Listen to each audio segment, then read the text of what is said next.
का जितने भी देवता थे सबका प्राण रुक गया, अवरुद्ध हो गया। सब देवता घबराए हुए ब्रह्मा के पास आए। देवता बोले भगवान हम श्वास नहीं ले पा रहे, क्या कारण है? भगवान ब्रह्मा बोले यही हाल हमारा हो गया, मुझे भी बहुत कष्ट हो रहा। आखिर ये प्राण क्यों रुक गए? श्वास लेने में सब रोते रोते भगवान के पास गए, हमें बचाइए प्रभु, हम श्वास नहीं ले पा रहे। देवता डरे नहीं, मेरा नन्हा सा भक्त मेरी समाधि में वो इतना ध्यानस्थ हो गया। भगवान कह रहे हैं तुम लोग डर रहे हो, मेरा नन्हा सा बालक मुझे पुकार रहा है, इतना मस्त हो गया कि उसने अपनी श्वासों को रोक दिया। भगवान ने गरुड़ को तैयार किया। भगवान भागवत में ऐसा नहीं लिखा है कि भगवान ध्रुव जी को दर्शन देने जा रहे हैं। भाइयों बहनों माताओं, भागवत में ऐसा नहीं लिखा कि भगवान ध्रुव जी को दर्शन देने के लिए जा रहे हैं। भागवत में लिखा है कि आज भगवान ध्रुव जी के दर्शन करने के लिए जा रहे हैं। जो भक्त भक्ति करता है उसके भगवान दर्शन करने जाते हैं। धन्य है वो ध्रुव और धन्य है उसकी माता। भगवान ने गरुड़ को तैयार करके जा रहे हैं। मधुबन में ध्रुव जी ने देखने जा रहे हैं, दिखाने नहीं, लेकिन जो झांकी ध्रुव जी के हृदय में थी, जिस पर ध्रुव जी का मन केंद्रित था, जिस पर ध्रुव जी देख रहे थे, जिस झांकी को, एक पैर से ध्रुव जी खड़े हैं, संसार का कुछ भी भान नहीं है। यहां तो हम कह रहे हैं क्या है, जैसे गाते क्या है कि हे प्रभु जैसे आपने सबरी का कल्याण किया, श्याम तारा है तारा सारा जमाना हमको भी तारो। कैसे कैसे तारो? क्या गा रहे हो? जैसे भिलनी को तारा, झूठे बेर के आगे श्याम हमको भी तारो, तारा है सारा जमाना।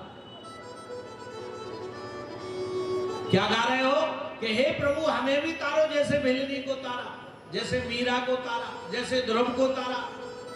अब आप लोग विचार करें, मीरा के जीवन को उठा के देखें तो कैसे था? सुबह ढोकला खा लिए, दोपहर में बढ़िया मालपुआ खा लिए और शाम को पनीर की सब्जी खा लिए और 8 घंटे सो लिए और कह रहे तारा है सारा जमाना, श्याम हमको भी तारो। भाइयों बहनों माताओं, विचार की बात है। अगर तारा है तो उसके पीछे उनका त्याग है। आजकल का व्यक्ति सुविधा भोगी हो गया है। हर्रा न, हमारे बुंदेलखंड में एक कहावत है, हर्रा लगे न फटकरी रंगावे चोखा। आज का व्यक्ति भी ऐसे होगा, करना धरना कुछ है नहीं, लेकिन प्रभु से कह रहे श्याम तारा है सारा जमाना, श्याम हमको भी तारा। भगवान कब तारता है बहनों माताओं? गौर करिए, 5 वर्ष का बालक रात दिन अश्रु की धारा से केवल एक ही लगन, हे प्रभु तुम्हारे दर्शन कब होंगे? परिवार नहीं देखा, समाज नहीं देखा, माता को छोड़ दिया, राज को छोड़ दिया, घर बार छोड़ दिया, भोजन छोड़ दिया, और हम 3 टाइम खा रहे हैं और कह रहे तारा है सारा जमाना, श्याम हमको भी तारा।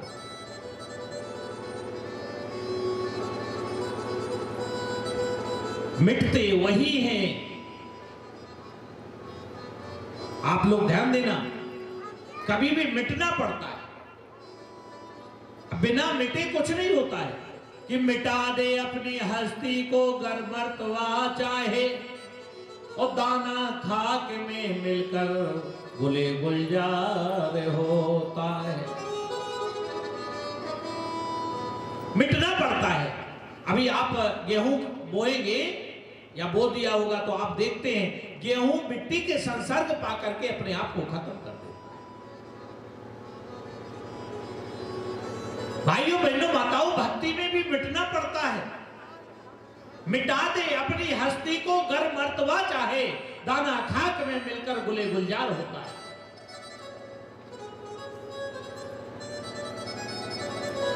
कि कामी क्रोधी लालची, कि कामी क्रोधी लालची, इनसे भक्ति न होए।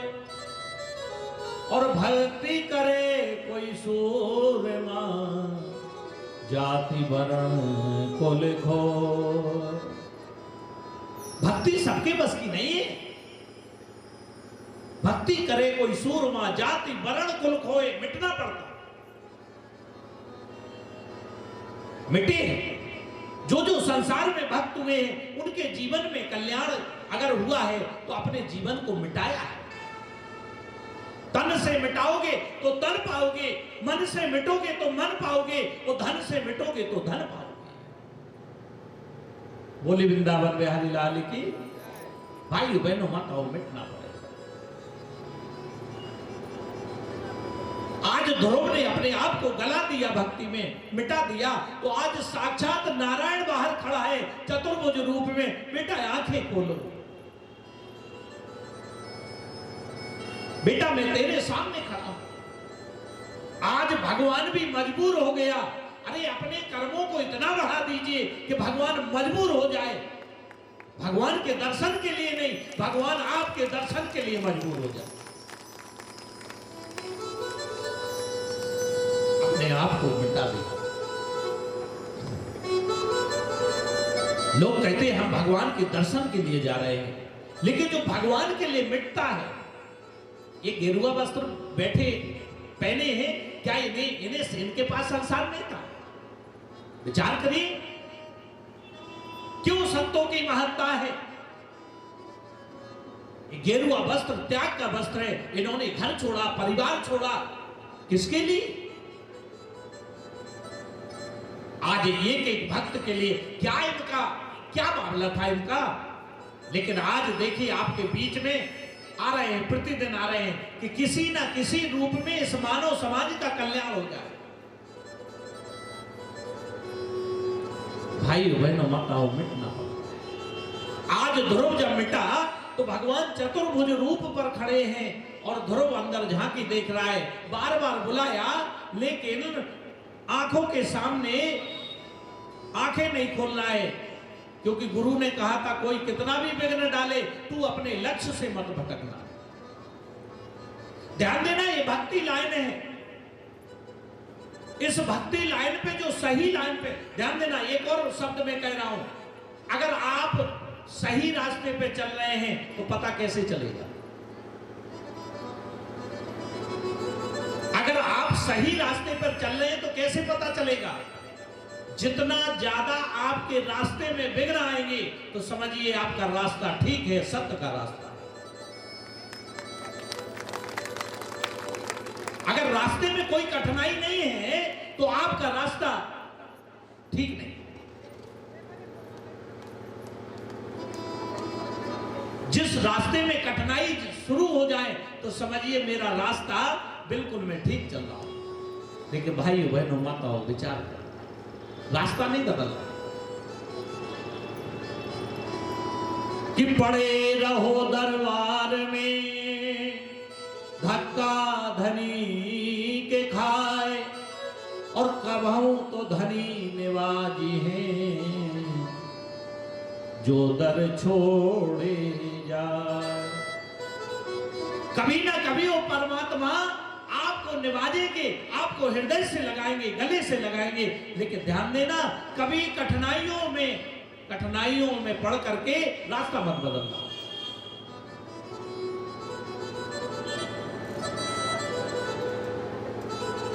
अब ध्रुव जी के सामने आदरणीय सुखदेव जी कहते, परीक्षित एक बार आंख बंद करके दृश्य देखो, अपने हृदय में उतार कर देखो। नन्हा सा 7 वर्ष का बालक 2 वर्ष में भगवान की प्राप्ति। जब भाव अच्छा हो, भाव पवित्र हो, तो भगवान को मिलने में ज्यादा समय नहीं होता है। जय जय श्री राधे श्याम। अपने हृदय में उतार कर दे। लेकिन दोनों देख रहे हैं, ध्रुव जी भगवान को देख रहे हैं, भगवान ध्रुव जी को देख रहे हैं। भगवान को एक तरफ ध्रुव देख रहा है और ध्रुव को भगवान देख रहे हैं। दोनों एक दूसरे को देख रहे हैं। बड़ी देर तक देखते देखते भगवान ध्रुव को देखकर मुस्कुराने लगे, और जब भगवान मुस्कुराए तो ध्रुव जी ने हंसने लगे। इन दोनों में हंसी को देखकर आकाश में देवता भी हंसने लगे, सारा संसार हंसने लगा। परीक्षित बोले, बड़े प्रभु बड़े कृपालु हैं, भगवान इसलिए हंसे, देखो मेरे इसलिए भोले भंडारी नन्हे से भक्त को इतनी देर से इसके सामने खड़ा हूं। भगवान इसलिए हंसे कि नन्हे से बालक के सामने इसके सामने खड़ा हूं, कुछ बोलता ही नहीं है। भगवान सोच रहे हैं ये कुछ बोले तो इसको गोदी में उठाए, ये तो बोल ही नहीं रहा है। ध्रुव जी इसलिए हंस रहे हैं कि क्या बोलूं, मुझे कुछ बोलना तो आता ही नहीं, मैं बोलूं तो क्या बोलूं, भगवान के सामने क्या बोल सकता हूं। देवता इसलिए हंस रहे हैं कि ऐसा मौका हमें मिला होता तो हम कुछ मांग लेते। ये पगला है, मांग नहीं रहा है, लेकिन देवता तो ताक में ही बैठे रहते कि अगर हमें मौका मिलता तो कुछ मांग लेते। सुखदेव जी इसलिए हंस रहे हैं कि जब गोविंद मिल गया तो मांगोगे क्या। सुखदेव जी कथा सुनाते सुनाते आंसू गिरने लगे कि जब गोविंद मिल गया तो और क्या चाहिए। पायो जी मैंने नाम रतन धन पाया, जब नाम का रतन मिल गया, गोविंद का धन मिल गया, तो अब कौन से धन की आवश्यकता है भाइयों बहनों, बताओ। परीक्षित इसलिए हंसे, हजारों संत इसलिए हंस रहे हैं कि परीक्षित तुम धन्य हो, तुमने सुखदेव जैसा वक्ता प्राप्त किया जिसने प्रत्यक्ष भगवत के माध्यम से नारायण को तुम्हें मिला दिया। भगवान ने कहा ध्रुव स्तुति करना तो चाहता है, लेकिन कितनी भी स्तुति कर लीजिए, ध्रुव सोच रहा है मैं बोलूं क्या आपके सामने। भगवान ने क्या किया, अपना शंख ध्रुव के कानों में लगा दिया कि मूकं करोति वाचालं पंगुं लंघते गिरं यत्कृपातमहं वन्दे परमानंद माधवम्। मूकं करोति वाचालम, और जैसे ही शंख लगाया तो मूक भी वाचाल हो जाता है और तुरंत प्रार्थना करने लगा, चरणों में गिर पड़ा। भगवान ने अपनी गोदी में उठा लिया, बोले बेटा मांग, क्या चाहिए तुझे। बोले महाराज मुझे कुछ नहीं चाहिए, लेकिन वो मांग जरूर नहीं रहा है, वहां मांगने की जरूरत नहीं पड़ती है, भगवान तो भाव देखता है। ध्रुव काय के लिए राज्य से लज्जित हुए थे, भगवान ने राजपाट दे दिया। भगवान मेरी सोई हुई वाणी का आज जगा दिया। आपके चरणों में बार बार कोटि बंदन है, और भगवान जिसको जानवाना चाहते वही जानता है। सब नहीं जानते भगवान को कि ज्यों जानहि तहि देहो जनाई, ज्यों जानहि तहि देहो जनाई, जानत तुम्हि तुम्हि होए जाई, जानत तुम्हि तुम्हि होए जाई। ओ महादार जो सिद्ध की नाई, ओ महादार जो सिद्ध की नाई, सबहि नचावत रामे गोसाई, सबहि नचावत राम गोसाई। सिया राम जय जय सिया राम, जय सिया राम जय जय सिया राम। लाली मेरे लाल की जित देखो तित लाल, और लाली देखन में गई मैं भी हो गई लाल। भगवान की झांकी देख करके ध्रुव जी प्रसन्न हो गए, आशीर्वाद दिया।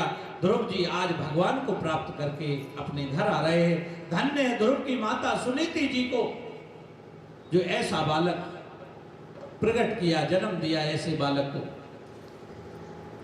प्रभु ने देखा भक्ति मांग रहा है, प्रेम मांग रहा है, लेकिन जंगल में तपस्या करने तो धन के लिए आया था, राज्य के लिए आया था। भगवान ने राज्य दिया। ध्रुव जी लौटकर घर आ रहे, माता पिता जैसे ही पता चला हमारा ध्रुव घर आ रहा है, पिता ने रथ सजवाए, घोड़े को सजवाया, हाथी सजवाए। ध्रुव ने कहा अब रथ पर चढ़ने की आकांक्षा नहीं, अब तो घोड़े पर बैठने की आकांक्षा नहीं, अब तो केवल अभिलाषा जीवन में केवल एक ही है, एक ही अभिलाषा है, अपने आप को तिनके से भी छोटा समझना। जिसको भगवान मिल जाता है ना, उसके अंदर अभिमान खत्म हो जाता है। ध्रुव जी ने सर्वप्रथम महल में जाकर किससे मिले? ध्रुव जी सौतेली मां से, अपनी मां से नहीं मिले, सुरुचि से मिले, चरणों में गिरे, माता अगर आप नहीं होती तो आज मुझे भगवान के दर्शन नहीं मिलते, और आपके कारण ही मुझे भगवान के दर्शन हुए हैं। आप मेरी हितैषी हो, आप मेरी दुश्मन नहीं। चरणों में गिर करके राजा उत्तानपाद ने दोनों रानियों को लिया, जंगल में गए, तपस्या करने लगे, और यहाँ ध्रुव ने 36,000 वर्ष तक राज्य किया। एक दिन उत्तम घूमते घूमते रथ के साथ गए और यक्षों से युद्ध हुआ, यक्षों ने वध कर दिया। आज ध्रुव ने रथ सजाया और रथ को सजा करके ध्रुव जी गए और यक्षों को मारने लगे। हजारों यक्षों को मार दिया, ये भक्त का लक्षण तो नहीं। फिर ध्रुव जी ने ऐसा क्यों किया?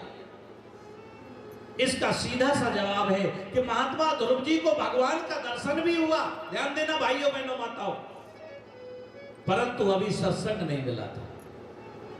दर्शन के बाद भी सत्संग की आवश्यकता है।